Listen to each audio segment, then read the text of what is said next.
برہان الدین حلبی رحمت اللہ علیہ بہت بڑے عالم گزرے، حنفی عالم۔ حافظ ابن حجر نے فتح الباری لکھتے وقت ان کی شرح بخاری پائی تھی، اسی سے شوق ہوا، اور اس کا کوئی نسخہ بدر الدین عینی کو ملا تھا لیکن وہ ناقص تھا۔ اس برہان الدین کے سامنے ان کی کتابوں کو جلا دیا گیا، کتابوں کو، قلمی کتابیں ہوتی تھی، پورا زمانہ گزرا تھا، ان کے سامنے ڈھیر لگا کے بادشاہ نے اس کو آگ لگا دیا۔ جب کتابیں جلس گئی اور دیکھا گیا تو حضرت صاحب کی بھی روح نکل گئی، غم اور صدمے کی وجہ سے۔ توبہ توبہ، استغفر اللہ۔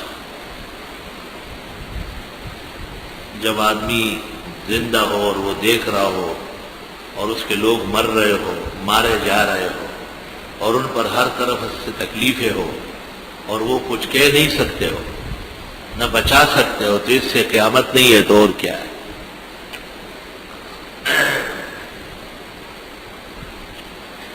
نہیں کہ مجھ کو قیامت کا اعتقاد نہیں۔ غالب کہتے ہیں یہ مت سمجھو کہ میں قیامت نہیں مانتا، نہیں کہ مجھ کو قیامت کا اعتقاد نہیں، فراق یار سے روزے جزا زیادہ نہیں، لیکن دوستوں کا بچھڑ جانا اور چھوٹ جانا یہ بھی اس سے قیامت کی بدمزگی زیادہ نہیں ہوگی، یہ بہت زیادہ ہے۔